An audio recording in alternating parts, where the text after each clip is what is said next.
Now, just a little bit of information about this evening.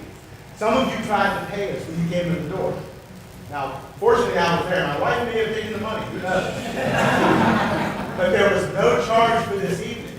And the reason for that is we had a generous request from David Lindauer, who was one of our longtime choir members, longtime actor on the stage at the Portsmouth Little Theater, and he left a request that allows us to do events like this and to bring in Dick Tequila and Mark Hayes and do things for the community within the arts and theater and drama and all the other fine arts.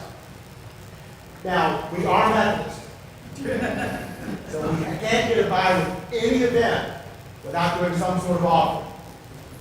On the table, you'll see a bucket. The bucket is for whatever you wish to give. It's not mandatory. I'm not going to look over your shoulder. But the money that we receive in that bucket will go to support the Coleman Nativity. And the Coleman Nativity came to this church a number of years ago. It was at Coleman's nursery. And because it was a religious scene, the city couldn't keep it.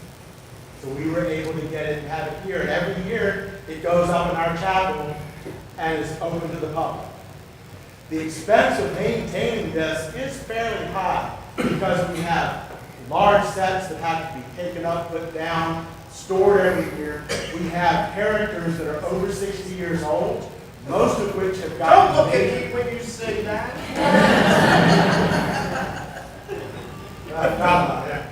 He is one of our characters. I won't mention his age.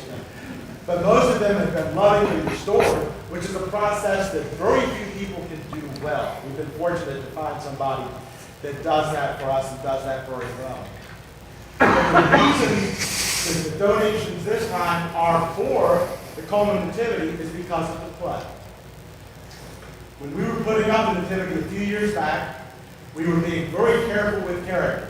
Joyce is our field marshal, our generalissimo, our lady in charge, and she was telling us to be very careful with the donkey. Be very careful with the camel. It takes two people to do that. Be careful with those characters. Be careful with Mary. She's all beautifully dressed. And be careful with this one especially, because this one is a broken wise man. He had not been restored yet. He had problems with his arm that were very judiciously hidden, along with other issues. So Joyce was constantly telling us, be careful. Be careful with the broken wise man. Now, if you know me, I heard that and I went, ooh, that's a great idea for a play. So tonight, you'll see how that idea came to fruition. It's all Joyce's fault if you don't like it. And we proudly present The Broken Wise Man.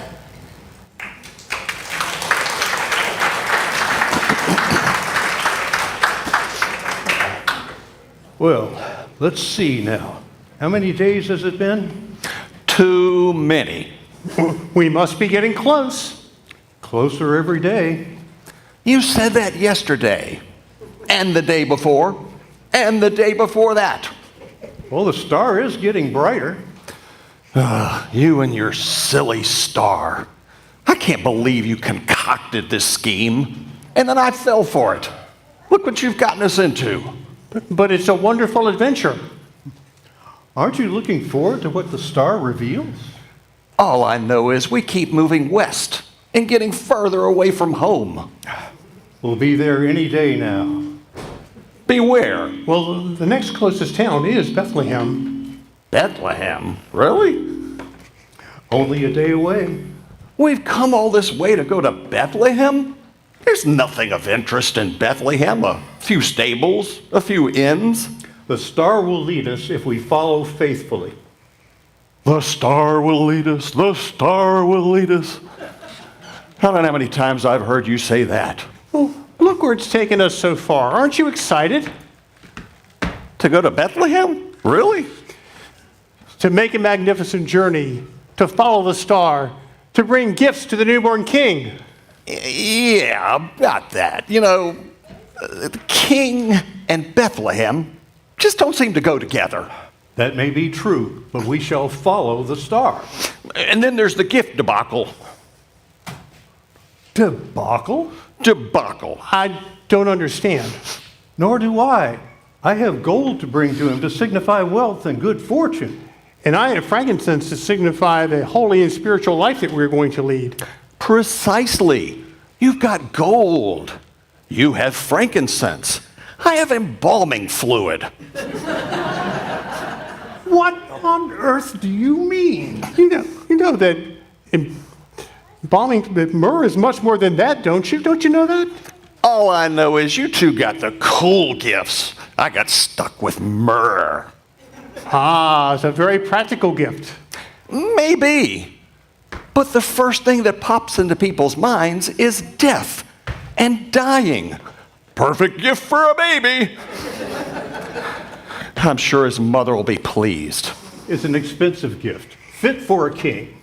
That's another thing. This stuff costs a fortune, not to mention the delivery cost.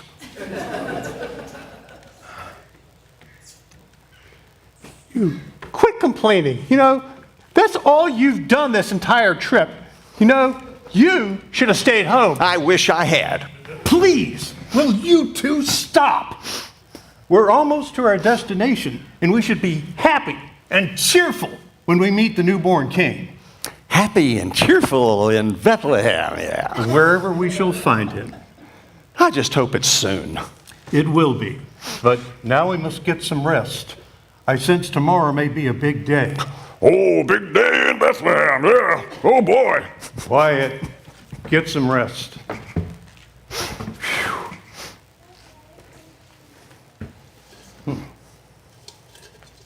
Oh, good, they're asleep.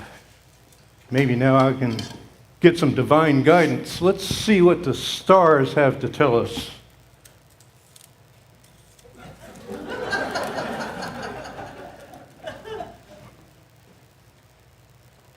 Oh, let's see. Yeah. And like so. Yeah, okay. And then that extends out. That's it. That's it. Okay, good. Now, I need to get some rest myself.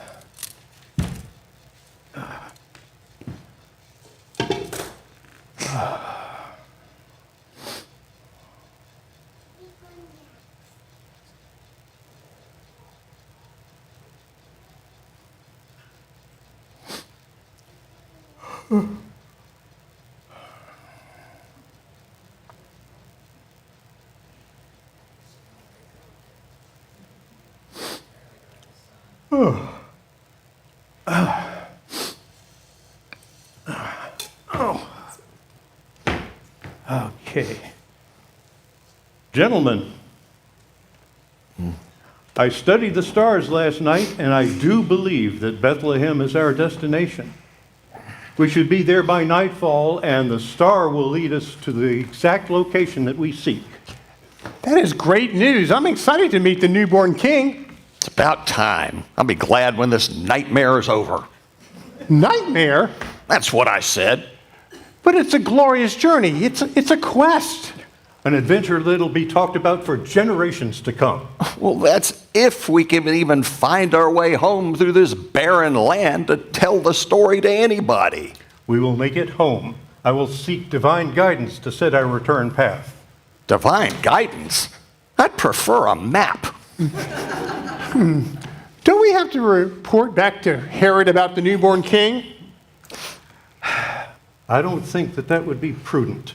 I think it would be best for us to find another way home and not share the news of our discovery with Herod. The king agreed to this cockamamie scheme with the understanding that we report back to him. And you want to dodge the meeting? I think that would be best. Why do you say that? Divine guidance. Of course, your answer for everything. We tramped through the desert following a star because of your divine guidance. Now we're going to become fugitives from the king because of your divine guidance? It does sound bad when you put it that way. Look, all will be well. We shall soon be able to deliver our gifts and worship the newborn king. It'll all be worthwhile. You'll see. This just keeps getting better and better. With our luck, the star will blink out and we'll be stuck in Bethlehem. And you know it is census season. Really? I'm afraid so. Oh, that's just great. That means we're not going to be able to find any lodging. Besides, how are we going to find a newborn in all that mass confusion?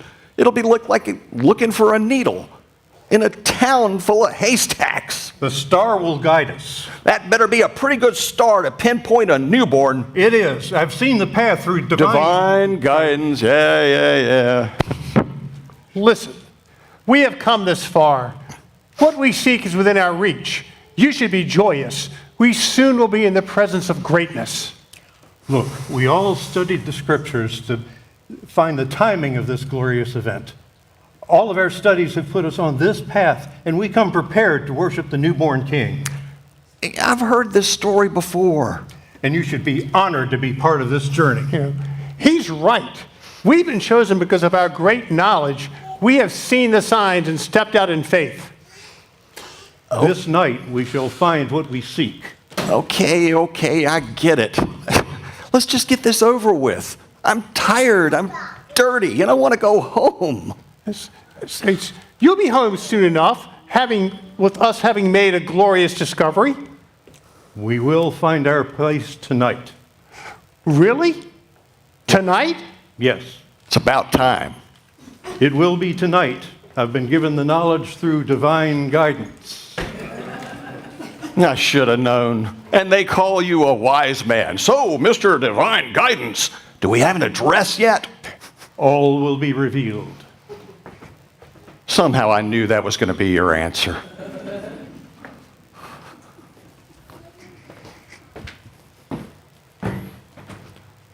How much longer is it going to be? Are we there yet? Patience. I'm just so tired of this. I'm ready to get home. Getting kind of hungry, too. Aren't you hungry? How's that possible? We're in the middle of the desert, but I smell fried chicken. How can that be? Oh, it smells good. Oh, I'm so hungry. Now, thinking about that chicken, I'm getting thirsty too. But I finished my water yesterday. I haven't had any. What? Behold, it's an oasis. We have water, lemonade, iced tea. It's a miracle. It's a mirage. No, come on. Oh, how much longer is this going to take? Wait, I got sand in my sandal here. Patience. I still say this is like looking for a needle in a town full of haystacks. Are we there yet? Gentlemen, look, the star has led us to the newborn King. What a glorious sight. A stable? Really? What kind of king is born in a stable? Are you sure this is the right baby? This is truly the King. Let us enter and lay our gifts before him. Gifts, right. Either you like to trade?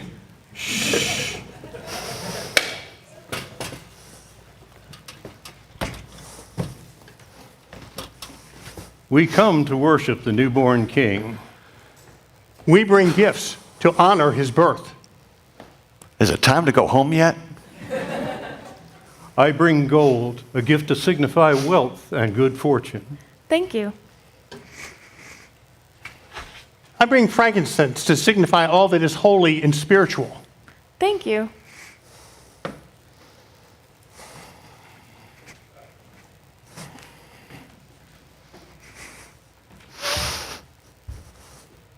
Here. You brought myrrh? Sorry, all the good gifts were taken. But myrrh is the greatest of gifts.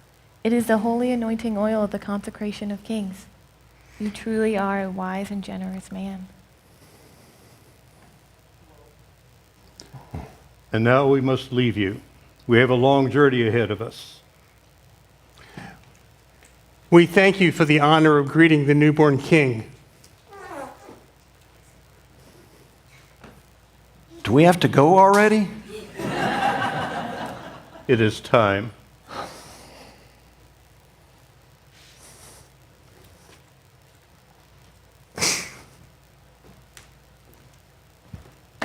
Did you hear what she said? Wise and generous. Me. Wise and generous.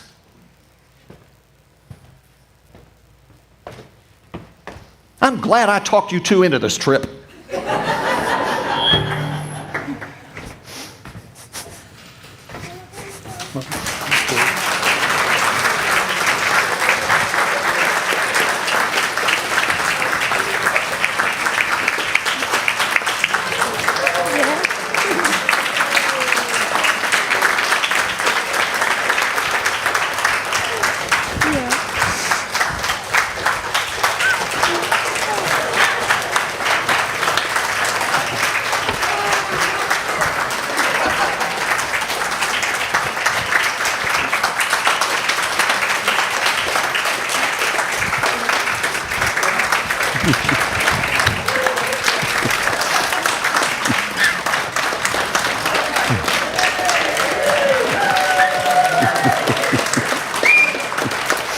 And now, ladies and gentlemen, the author and director of this play, David Roane. Wherever he may be hiding.